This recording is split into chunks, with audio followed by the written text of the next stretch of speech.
Porque mi experiencia es que en cuanto menos Sí, estructura tenga, sale mejor.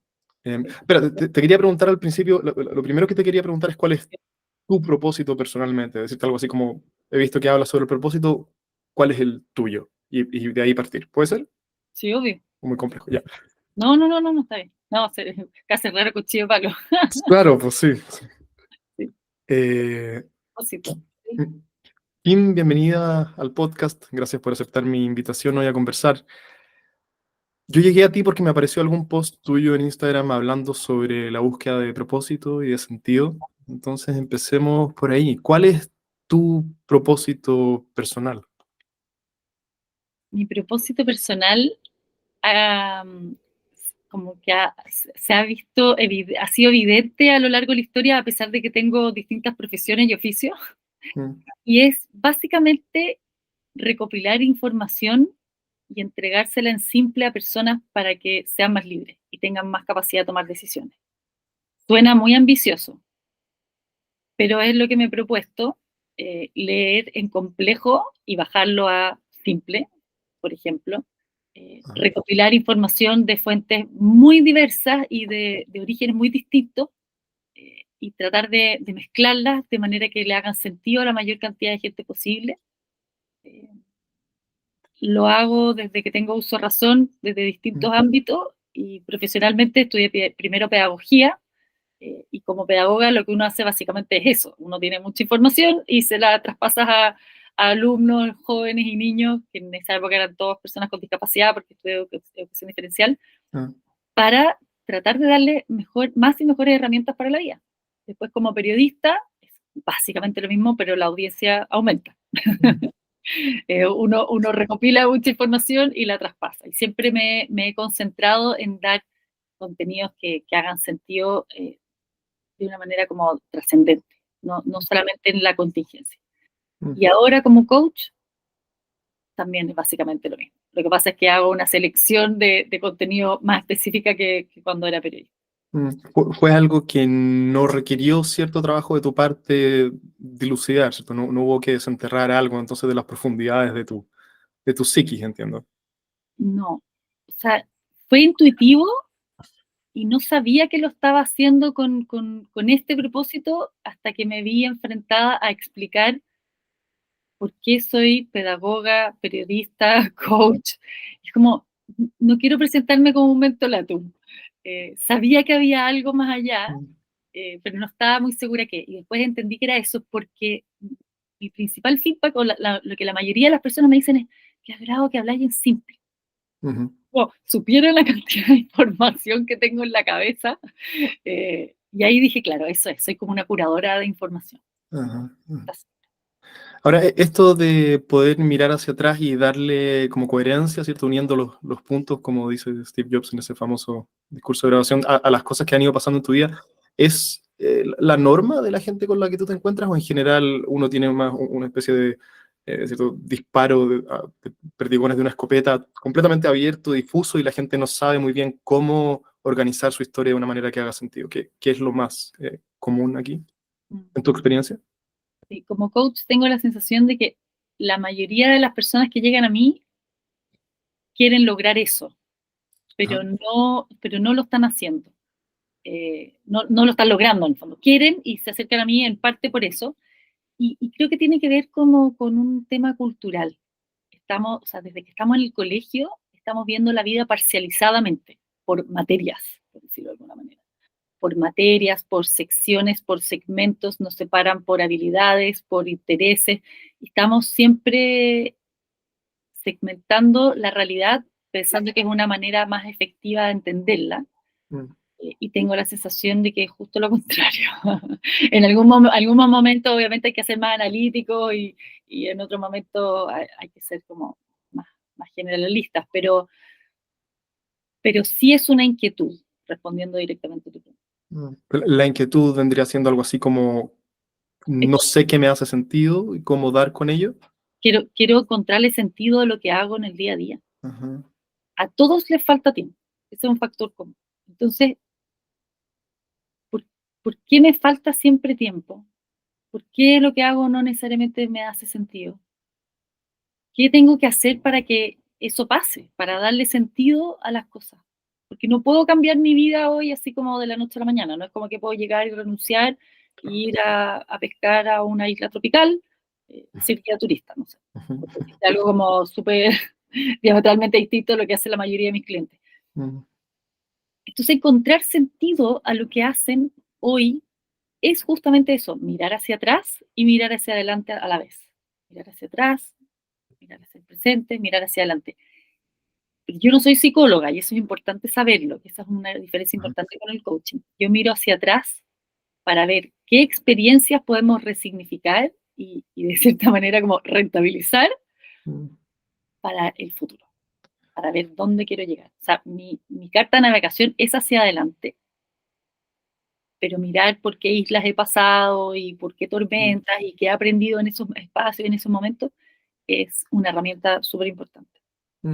¿Podemos aterrizarlo un poco más a algo, a imágenes con las que podamos relacionarnos más directamente? Estoy pensando, me imagino, llega alguien a conversar contigo, ¿cierto? Y tiene esta fantasía de, no sé si la isla, pero quizás irse a una cabaña de madera en la mitad de un bosque, ¿cierto? Y hay un trabajo como de recalibrar esa fantasía donde, bueno, en realidad no quieres vivir sin agua, sin luz, sin acceso a agua potable, ¿cierto? Y cómo vas a conseguir comida y todo lo demás.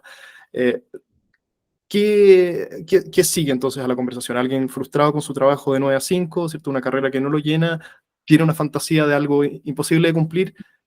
¿Qué sigue ahí en la conversación? Generalmente a mí me gusta pasar por el tema de las expectativas. Hay Mm. como una corriente en redes sociales que dice suelta las expectativas, no hay que tener expectativas, son muy dañinas. Y desde mi punto de vista, y es algo que comparto con el estilo de coaches que tengo, es que las expectativas son buenas Ajá. porque nos setean el estándar y nos permiten planificar. ¿Cuál es el punto con las expectativas? Es que yo sugiero no acogerse o no atacharse al resultado. ¿Ya? Tengo la expectativa, planifico, voy hacia allá, tengo una carta de navegación, Mm. pero no tengo que apegarme a ese resultado. Entonces, ¿qué es lo que debería incorporar mi carta de navegación? Es cómo me quiero sentir. Si yo miro el propósito y digo, quiero irme a vivir a la cabaña, estoy saturado de esta vida mundana, digo, ok, si eso no es posible hoy, no sabemos si va a ser posible en el futuro, sí podemos saber cómo te quieres sentir. ¿Qué vas a sentir viviendo en esa cabaña? ¿Qué es lo que te da ese espacio?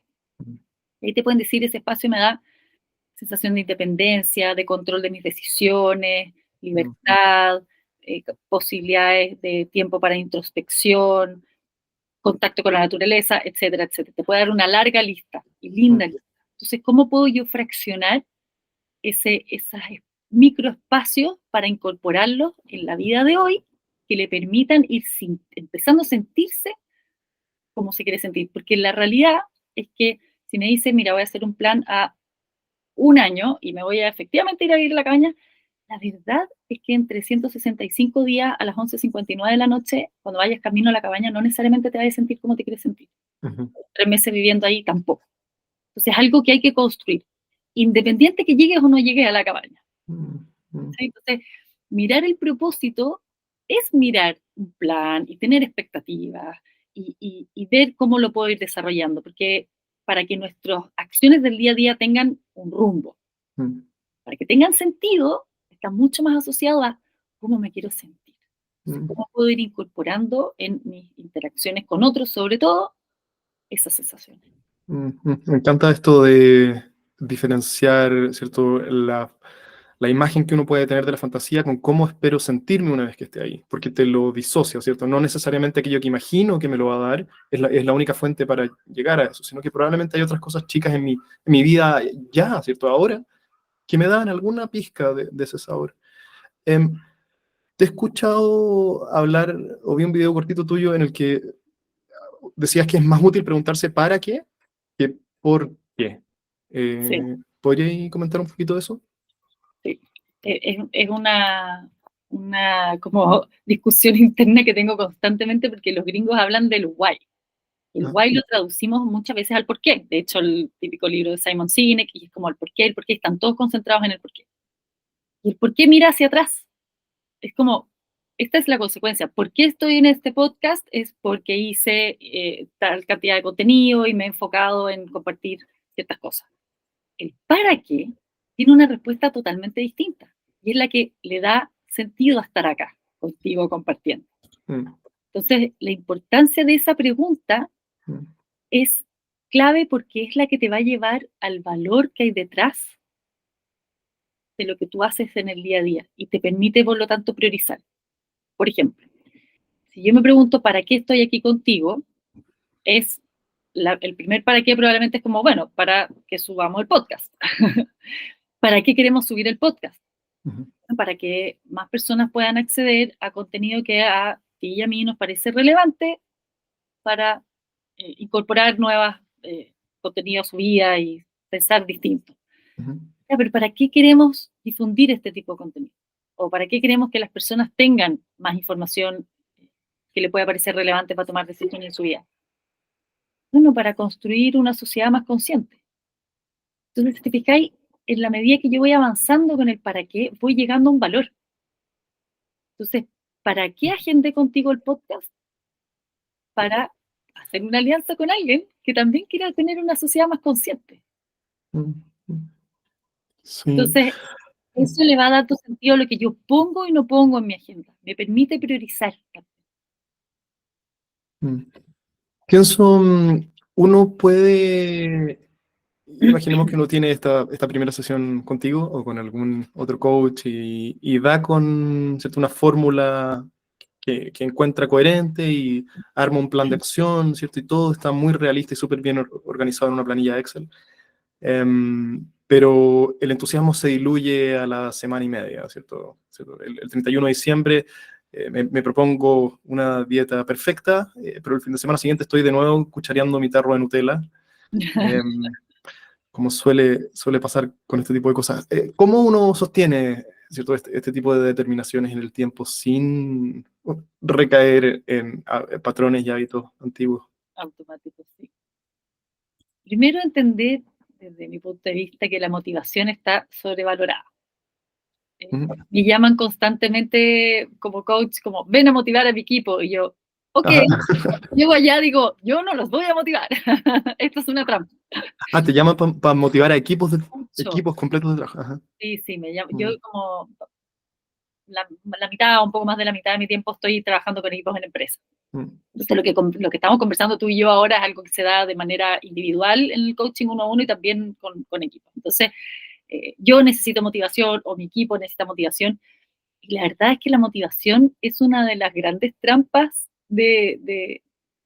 como del consumo de redes sociales en que la gente busca estar motivado por algo.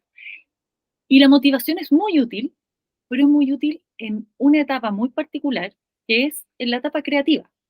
Yo necesito estar motivado cuando quiero crear algo, diseñar algo, imaginar algo, proyectar, porque la motivación me da una sensación de tengo mucha energía y puedo llegar lejos. Pero para honrar esa idea, si es que finalmente decides hacerla, yo tengo que poder accionar todo lo que está entre medio sin estar motivado, estando cansado, estando con sueño, estando lateado, estando enfermo. Sobre todo toda esta descripción la hago para los emprendedores que no tienen licencia y están trabajando 24/7. Entonces, la persona cuando siente que está desmotivada, es importante que entienda que no necesita estar motivada en el 99% del tiempo. Y que la manera de continuar y seguir adelante es justamente honrando aquello que le hizo sentido cuando estuvo motivado o motivada. Porque si estamos engañándonos en que tenemos que estar motivados todo el tiempo, me voy a sentar a esperar que me llegue la motivación y mientras tanto voy a entrar a redes sociales con unos shots de dopamina infinitos, súper sintéticos. Entonces, cuando me siento a trabajar en lo que es latero, en la parte administrativa, por ejemplo, no voy a querer.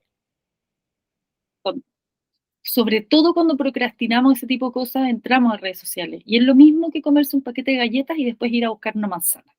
A encontrar desabrida, mala, fome, fría, ácida, etcétera, etcétera. Entonces, hay que entender eso. Es exponerme al trabajo que no me parece tan estimulante entendiendo que en algún momento, cuando fue oportuno, estuve motivado y tomé una decisión. Mm. Hay algo aquí entonces sobre entender mejor cómo funcionan nuestros ciclos dopaminérgicos, ¿cierto? Si yo me adecuo a un cierto nivel de estimulación, lo más probable es que mi nivel basal, ¿cierto?, baje y cada vez que requiera sentirme estimulado, ¿cierto?, la dosis o la frecuencia de aquello que me despierta entusiasmo tenga que ser mayor y mayor. Y dado que hay cierto trabajo que es necesario, inescapable, que no es lo mismo que estar en TikTok, Ujú. eso me va a resultar cada vez más aburrido en cuanto más tiempo pase consumiendo contenido hiperestimulante. ¿Es algo así lo que te escucho decir? Si yo Sí, bombardeo ¿cierto?, mis estímulos con información hipersabrosa, sea comida o hiperestimulante, sea en redes sociales, lo tedioso me va a resultar cada vez más difícil. cada vez más difícil, pero hay un antídoto para eso, que Ok. es celebrar los hitos. Cuando yo me propongo una meta, estoy súper motivado y me pongo una meta. Esa meta debería estar fraccionada en hitos. Entonces, si yo me expongo a estos trabajos más lateros y que pueden ser Mm, muy decepcionantes porque no nos producen, no nos estimulan tanto, es entender que en pequeños hitos yo voy haciendo logros. Y eso me produce esa dopamina que necesito como para decir, ok, ya. check, avancé. Mm, Eh, y esos son hitos semanales, mensuales, trimestrales, va a depender del propósito o el objetivo que se puso cada uno. Y ahí es donde yo me gusta diferenciar entre objetivo o meta y propósito. El propósito tiene esta parte de cómo me quiero sentir, ajá, tiene esta parte valórica. Y valórica no me refiero como al valor más tradicional de verdad, justicia, sino que a lo que yo le doy valor, que probablemente es un valor que me acompañe desde la infancia hasta que sea viejo. El objetivo y la meta es algo mucho más concreto. mm, Y eso es importante fraccionarlo y hacer etapas para ir, de partida le decimos a nuestro cerebro, oye, el periodo de este enorme esfuerzo por hacer esto, que te parece ser atractivo, tiene un final. mm, Voy a poner casi que en un cronómetro o en un calendario. No va a durar eternamente. Entonces, esta sensación de incomodidad es tolerable. mm, Entonces, entramos en ese ritmo, o sea, en esa actividad, y cuando termina la actividad es muy importante ser consciente del logro. Algo que es súper desafiante para las personas que somos autoexigentes y que estamos todo el rato mirando la próxima meta cuando ya estamos cumpliendo la anterior. Y es como, no, mm, eso era el desde, así como el higiénico. mm, No me voy a celebrar por eso. mm. La verdad es que sí, porque es algo que en algún momento te propusiste. Entonces estamos siempre honrando como nuestra decisión del pasado. ¿Y cómo, en concreto, cómo es, por ejemplo, imaginemos que un hito mío era grabar este podcast esta semana, y una vez que terminemos de grabar aquí, ¿qué debería hacer? ¿Cómo celebro, cómo honro ese cumplir? Para todas las personas es distinto. Eh, yo siempre estimulo a la persona o lo motivo a encontrar sus propias formas de celebrar. Lo importante es que esa celebración sea proporcional al esfuerzo. No te va a comprar un pasaje a Cancún porque Ajá. el podcast, que a lo mejor en algún momento fue más latero en alguna parte, o en Pucha, la ya lo compré, estaba justo en la tama aquí reservando. claro, o a lo mejor editarlo, hacer una parte un poco más latera, entonces ya. Mm, Es importante premiarte con algo que para ti te parece, te produce placer o este shot de dopamina que hablamos nosotros, y que mm, sea proporcional y que sea inmediato. Entonces, mm, si vamos así, estamos yendo ya casi como a la creación de hábitos. Eh, ujú, una canción que te gusta mucho, algo que te gusta mucho comer, una persona a la que tú le tienes mucho cariño y no la has llamado, no le has mandado un WhatsApp, entonces voy a mandarle tal cosa. Entonces, es tener preestructurado esta, dentro de tu planilla de acciones, mm, estos hitos y decir, este hito yo debería dedicarle X tiempo, porque cuando estamos motivados y estamos lúcidos, sabemos más o menos cuánto tiempo le vamos a dedicar. Cuando estamos lateados, terminamos dedicándole el triple tiempo y nos castigamos por eso. mm, Entonces, le voy a dedicar esta cantidad de tiempo y cuando termine esa acción, voy a ver mi checklist como, ok, algunos eso le produce suficiente dopamina y hay otros que necesitan o les gusta hacer algo adicional. Darme una vuelta a la manzana, poner ese podcast que me gusta y tomarme esos 20 minutos, media hora para escucharlo.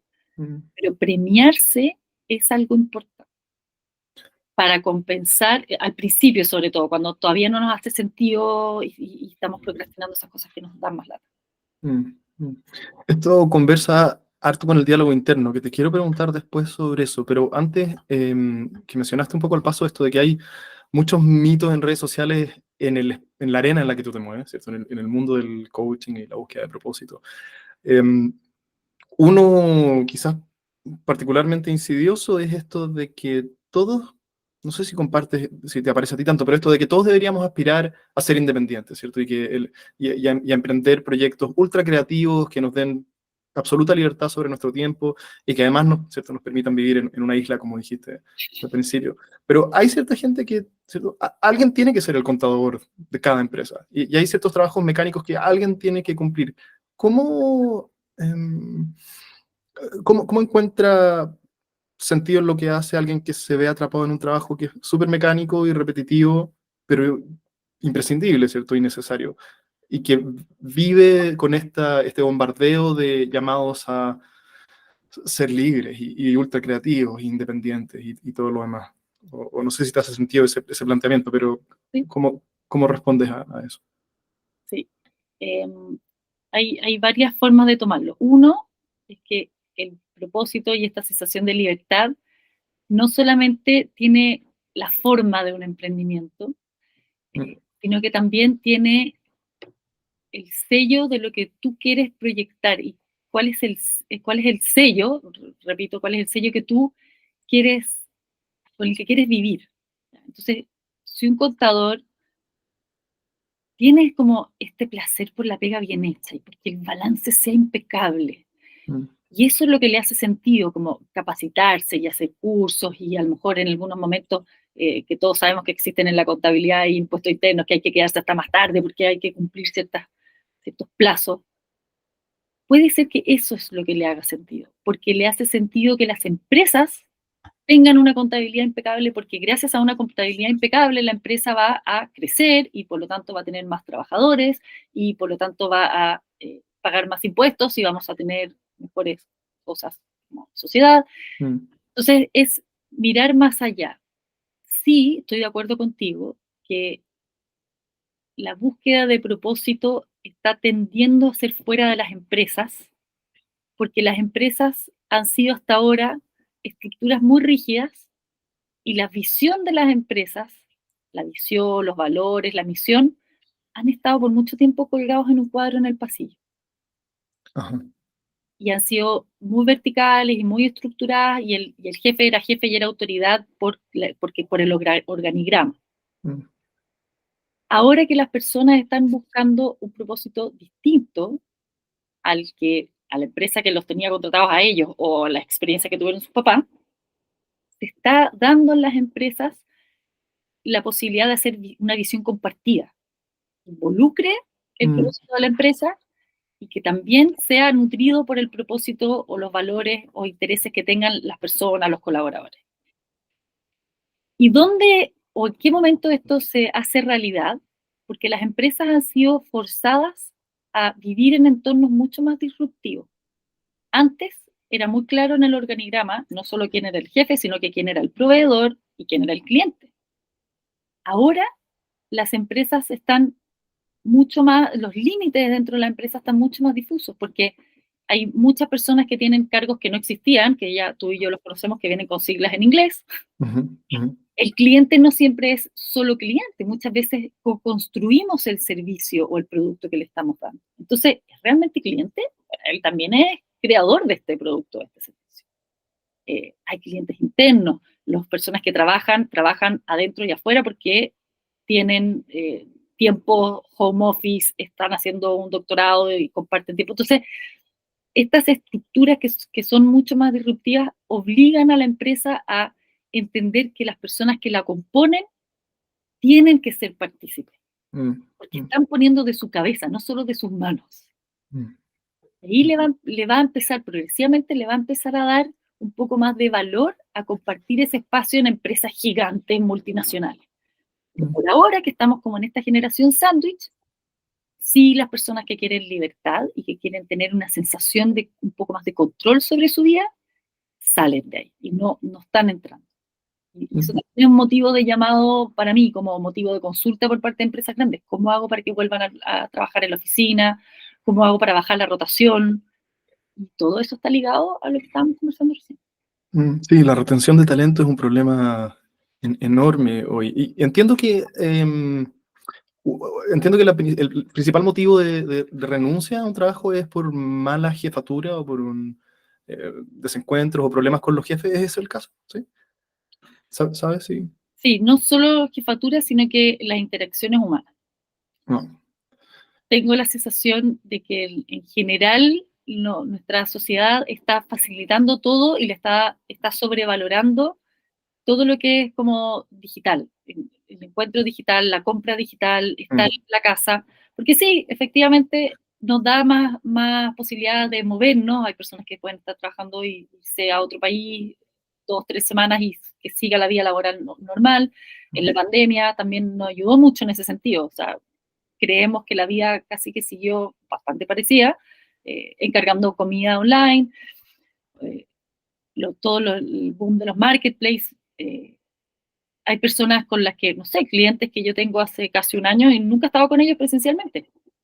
Claro, fantástico porque viven en otros países, pero no es lo mismo que la presencialidad. Entonces, estamos bastante como engañados por toda esta vida online. Entonces, eso nos ayuda mucho a las conexiones entre las personas. Hablemos, Está perdiendo. hablemos un poquito sobre comunicación efectiva, que también te he visto recorriendo ese espacio. Lo primero que pienso es que cuando uno sale a la calle y anda en metro o en micro o camina y escucha conversaciones de terceros, o lo que a mí siempre me sorprende es un poco la pobreza con la que nos comunicamos. Hay como una falta de herramientas lingüísticas a las que echar mano que el chileno promedio tiene, eh, que siempre me choca un poco. No sé si eso conversa con comunicación efectiva, tiene que ver con el arsenal de palabras que tenemos a nuestra disposición para decir lo que queremos decir, o tiene que ver con asertividad y nuestra actitud cuando enfrentamos momentos de interacción humana. Claro, empatía y escucha. Mm. Hay varios factores que creo que pueden intervenir ahí. Uno es que, como en lo concreto, nuestro idioma no tiene muchas palabras. O sea, siempre yo he pensado que los alemanes son más inteligentes porque tienen, no sé, creo que 36 veces más vocabulario que nosotros. Ah, sí. Tienen más Bueno, tienen definiciones, palabras para todo, sí. tienen palabras para todo. Y eso te abre la mente, obviamente. El ejemplo más simple de ponerlo es como los esquimales tienen, no sé, 6 o 12 formas de decir blanco y nosotros una, entonces ellos ven 12 blancos distintos. Mm. Entonces hay un punto importante ahí, que no solo nuestro idioma es limitado en términos de vocabulario, además, los chilenos no leemos. Mm. Hay algunos que estamos a favor de bajarle el IVA a los libros para ver si es que eso en algún pequeño punto mueve la aguja y las personas Mm. leen más. Pero culturalmente leer no ha sido valorado. Y ahora que tenemos una generación digitalizada en la que la capacidad de concentración baja de manera abismante y es exponencial a la cantidad de tiempo que te expones a las redes sociales, Mm. lo hace mucho más complejo todavía. Además se está perdiendo no solo la capacidad de tener vocabulario, sino la capacidad de expresarnos. Una parte de mi expertise como coach es el hablar en público. Ajá. Nos cuesta mucho y todo este mundo digitalizado tampoco ayuda porque no estamos en contacto y no estamos interactuando con otras Claro. personas. Entonces, toda esta como eh, estamos metidos como en un pantano de comunicación. Eso por un lado que tiene que ver con la parte del vocabulario y las interacciones humanas. Y dentro de las interacciones humanas nos hemos puesto cada vez más fríos y nos cuesta mucho empatizar con otros y escuchar activamente a otros. Entonces, cuando la otra persona habla, lo que más habitualmente pasa es que yo estoy pensando qué le voy a contestar apenas termine. Ujú, Y no hay mucha curiosidad. No indago, no. Entonces, estoy interactuando con el otro desde mi propia experiencia y eso no necesariamente va a nutrir al otro y mucho menos voy a permitir que me nutra a mí. Y la comunicación efectiva, para que sea efectiva, tiene que tener como protagonista al otro.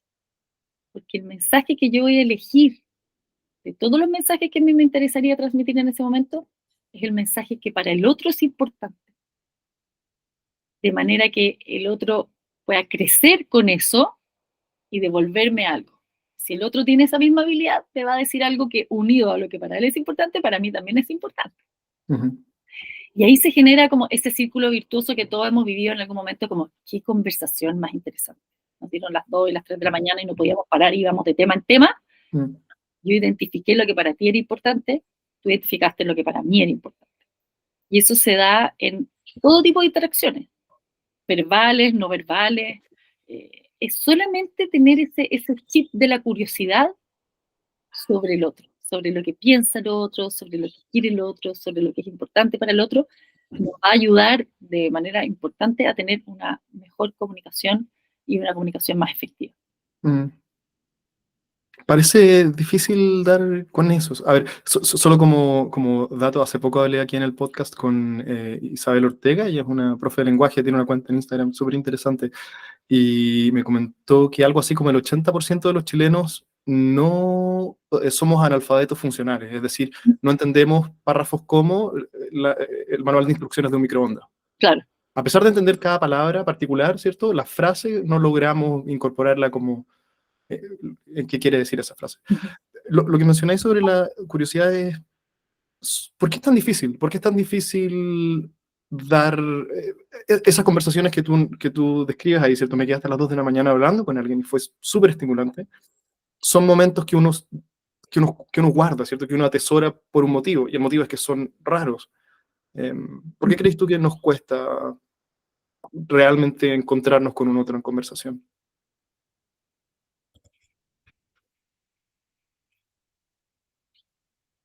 Sí. Ahí tengo varias como contradicciones ahí. Ujú, Nos cuesta encontrarnos con nosotros mismos. mm, También como que culpo al formato educativo que tuvimos. A pesar de que yo tengo a mi hijo en un colegio muy tradicional, creo que trato de abrirle la mente en otras cosas.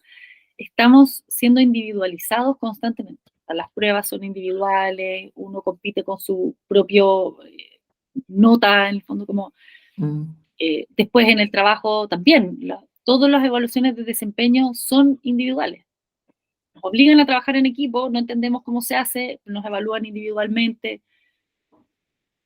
Hay una tendencia también con la generación nueva de ser individuales y no vivir en este sentido como más tribal o más comunitario, porque eso los ata a algo, a un compromiso con otro. El sueño de la casa propia desapareció, vivir en comunidad tampoco es tan atractivo, es mucho más atractivo ir viajando por el mundo solo y me voy mm, encontrando con gente en el camino que me va nutriendo a mí. Yo puedo nutrir a otro en la pasada, digamos, todo bien, pero hay como una sobrevaloración de la individuación, son las etapas de la mm, individuación. La etapa de la individuación debería ser una etapa en tu vida. Yo tengo la sensación de que estamos en esa etapa en nuestra sociedad, que es la etapa que debería mm, venir justo después de la adolescencia. Entonces, si miráramos a la sociedad como una vida, como un organismo, es la etapa de individuación. Está bien para, para identificar, para encontrar tu identidad, pero si se extiende demasiado en el tiempo, nos vamos a perder en nuestra propia identidad y no vamos a encontrar ese sentido común que nos permite trascender. mm, mm. Y ahí yo creo que nos perdimos un poco, o estamos medio perdidos. Sí, sí, yo estoy de acuerdo y, o sea, coincido plenamente y me parece que eso está alimentado por las redes sociales que actúan como un acelerante químico de todos nuestros rasgos narcisistas. Eh, a ver, sobre redes sociales, hay otra quizás como cornisa en la que es fácil resbalar cuando uno habla sobre los temas que tú tocas en redes sociales, que qué es el positivismo tóxico, ¿cierto? Que está ahí como un precipicio siempre amenazante cuando uno habla de buscar su propósito y encontrar sentido y autorrealizarse y todo lo demás. Es tan fácil indulgir en que todo está al alcance de la mano. Si tú tan solo te lo propones, ¿cierto? Está ahí para alcanzarlo. Cuando lo cierto es que para muchas personas las circunstancias de vida no van a permitir una transformación radical. ¿Cómo piensas tú sobre eso y cómo lo manejas para mantenerte optimista pero realista? Sí. El positivismo tóxico, sumado a la palabra manifestación, Ajá. creo que está en el mundo de la motivación, que es todo eso que es fugaz, Mm, que está muy bien para una etapa, para un momento, en que yo necesito sentir que soy capaz de todo y que soy capaz de eso. Y que el síndrome del impostor no me paralice, sino que sea un motor y un combustible para seguir avanzando. El problema es cuando eso se extiende demasiado en el tiempo. Y que yo creo que, dicho en buen chileno, como que nací parado, como que me corresponde que estas cosas me pasen, claro. simplemente porque las puedo imaginar. Efectivamente, si tú la puedes imaginar y la puedes visualizar los hitos para llegar a eso, Mm, pero tenés que hacerlo. Y los hitos no van a pasar mágicamente, no van a llegar a ti. Así como esa sensación de libertad el día 365 a las 11:59 de la noche, eso no pasa mágicamente. Es algo que uno tiene que construir y por eso el propósito se construye. mm, Hay personas que tienen un propósito que puede haber sido heredado, entre comillas, que es un propósito que se comparte en la familia, entonces, pero les hace sentido. Y construyen su forma de contribuir a ese propósito. El propósito hay que construirlo. Y por eso, en algún momento es un curso que le fue muy bien, que es el propósito y la estrategia. Para mí van de la mano. Porque si no, solamente un sueño, que tú puedes un propósito alimentarlo con positivismo tóxico y con técnicas de manifestación, y puedes llegar a tu meta o no llegar a tu meta. Me parece que si tú eso lo complementas con estrategia y su estrategia con tácticas, es mucho más probable que llegue. mm, O al menos anticipable en los tiempos y ujú, los recursos que vas a necesitar para hacerlo. Es más realista desde mi punto. mm, mm. Nos quedan algunos minutos, Kim. Quiero preguntarte por nuestro diálogo interno y quizás por tu experiencia. La gente con la que tú trabajas en general, pensando en personas de alto desempeño o que tienen puestos importantes o que tienen grandes responsabilidades en su vida laboral, en general esas personas se ven empujadas por una autoexigencia un poco despiadada. Es un si no rindo a este nivel, no valgo, ¿cierto? Pierdo mi valía personal. ¿O es ese el caso? ¿Son la gente que se desempeña a alto nivel usualmente empujadas por este tipo de dinámica un poco autodestructiva, pero que es el motor que han aprendido para rendir a alto nivel? ¿O, o no? Sí, No sé. sí, sí. Se da mucho, se da mucho, y me parece que uniéndolo con el propósito que estábamos hablando recién, eso se da sobre todo cuando tú construiste tu propósito muy basado en el deber ser Mm, heredado, en el deber ser religioso, en el deber ser que te muestran tus pares. Si el propósito no está construido desde tu identidad, desde los para qué contestados honestamente, mm, si llegas a eso, a esa como exigencia tóxica, mm. autodestructiva, pero eso también tiene un plazo, tiene una fecha de vencimiento. Y cuando ¿Ah, sí? están cargos como de demasiada demanda, mi visión es que dura menos que un yogur, tiene fecha de vencimiento más rápido que un yogur. ¿Cuál es la forma de saberlo? Con los ataques Mm. básicos. Perdón, ¿los? Ataques de pánico. Ajá. De pánico, estoy sobremedicado, entonces estoy medicado para despertar, para concentrarme, para dormir, para esos momentos más críticos. Tengo mi SOS que pongo bajo la lengua. En algún momento de eso hay personas que dicen, esto está bien, yo no estoy en contra de medicarse, esto está bien cuando yo estoy en una contingencia, en algo particular, pero cuando lo estoy extendiendo en el tiempo, el medicamento me permite respirar fuera del agua, pero no le da sentido a lo que hago, Y cuando estoy mucho tiempo haciendo cosas sin sentido, me desconecto de mi motor propio, de mis valores. Y eso va, yo no soy psicóloga, pero por lo que me ha tocado ver, va directo a una depresión. Mm, O me imagino que es una de las causas. Obviamente hay muchas causas y tú las sabes y hay cosas que tienen que ver con lo químico y de la estructura de nuestro cerebro. Pero yo, por cantidad de coaches y de experiencia, te podría decir que mucho tiempo desconectado de tu valor, de tu propósito, te hace sentir vacío y que lo que mm, haces no tiene sentido y puedes llegar a eso. Entonces, ese espacio que hay entre, parece que estoy como sobremedicada, me estoy exigiendo demasiado, mi vida está vacía, antes de llegar a algo que es más drástico, hay personas que tienen ese instante de lucidez y piden mm, ayuda. mm, Y por eso me toca muchas veces como coach hacer consultas con psicólogos, con psiquiatras, es algo que es habitual, o sea, hacemos trabajos complementarios, entonces pasa, sí. Sí, y hay mucho de eso autodestructivo, pero como te digo, está mucho más ligado a este propósito construido desde el deber ser. mm. Y hay gente que llega a ese punto y no lo vio. Es posible haber pasado toda una vida con cierta mecánica tóxica, comillas, autodestructiva, súper negativa, y no darse cuenta que es algo raro, que no te haga ruido hasta que se funde o pasa, hay una crisis de pánico o algo así. ¿Eso ocurre? Sí, ocurre. Y yo tuve largas conversaciones con una persona que hace un trabajo muy lindo, muy interesante, que es Dula de la muerte, le dicen, que es una persona que acompaña Mm, a la persona que está por morir, a esa misma persona y o a sus familiares y cercanos. Y el factor común de esas conversaciones era no tuve contacto suficiente con mis seres queridos, con las personas importantes para mí. Porque en esos espacios es donde encontramos sentido a mm, nuestras ideas, a nuestras conversaciones con nosotros mismos, vamos construyendo una vida. Entonces, sí, hay personas que pasan la vida de largo en esta sensación autodestructiva, engañados por todos los logros, porque claro, la plata no hace la felicidad, pero te da una sensación bastante parecida. mm, mm, Puedes vivir engañado con eso durante mucho tiempo, hasta que llegue el último de tus días, mm. pero sí, bueno, eso, sin pero.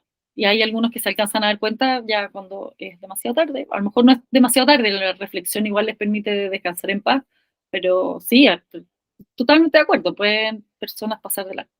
De Mm. hecho, tengo la sensación de que las personas con la lucidez para darse cuenta que no están bien encaminados en función de la sensación de bienestar y de realización personal son la minoría, y también hay muchos que la tienen y no la escuchan y pasan de largo. Ajá, ajá. Todo esto conversa con lo que hablábamos antes, esto de ¿cierto? Que la identidad personal es lo central y todo está ahí para gratificar este inmenso lago de yo, ¿cierto? Este océano insaciable de yo, mí, yo. Mm. Quizás última pregunta y cerramos, Kim. ¿Cómo, si uno se da cuenta de esto, ¿cierto? Alguien nos está escuchando y dice, en realidad ahora que lo pienso, eh, tan, tanto de mi tiempo lo paso recriminándome cosas pequeñas, ¿cierto? Y me trato mucho peor de lo que trataría cualquier otra persona. Uso palabras más duras y un tono más duro conmigo que jamás ni siquiera me imaginaría usar con otro. Ujú. Alguien que se da cuenta de eso, ¿cómo se empieza a flexibilizar? ¿Cómo empiezo a revertir ese patrón? Esa yo le llamo la voz del tirano, que lo tenemos muchos. Yo el tirano ya lo puse en la maleta del auto, entonces tiene que gritar bien fuerte para escucharlo, porque también tiene algo de útil cuando Ajá. nos estamos como diciendo, oye, esto podría ser mejor. Y le digo la voz del tirano porque no es alguien a quien nosotros construiríamos si pudiéramos construir nuestra voz interna. Es Claro. alguien que llegó, se impuso y está construido básicamente, y también hablo, no soy psicóloga, pero sí desde las conversaciones que he tenido, está construido por muchos otros, mamá, papá, la profesora X o las referentes o los adultos, o la religión, no necesariamente por una persona, pero es una voz, y también hay veces que las personas tienen la sensación de escuchar las voces puntuales, de mi mamá como que me estaría diciendo esto. Mm. Yo trabajo con gente que tiene una salud mental basal bien, no con alguien con esquizofrenia que esté literalmente escuchando voces, estoy Claro, diciendo sí, sí. como metafóricamente. Entonces, es un tirano que nos está hablando y nos está recriminando bastante más de la cuenta muchas veces, y está bien escucharlo, porque la mayoría de eso que nosotros escuchamos alguna vez y que construyó esa voz, y que puede ser algo reciente también, como mi jefe anterior, no tenemos que ir a la infancia necesariamente, muchas de esas voces tuvieron una buena intención detrás. Entonces, hay que escucharla, entenderla, tratar de identificar de dónde viene, y ahí recibir el poder de elegir qué parte o cuál de esas voces sí me sirve, y elegir conscientemente. No se trata de venir con una retroexcavadora y que ese tirano o esa voz tenga que ser totalmente anulada y tengo que construir una nueva, no. Mm.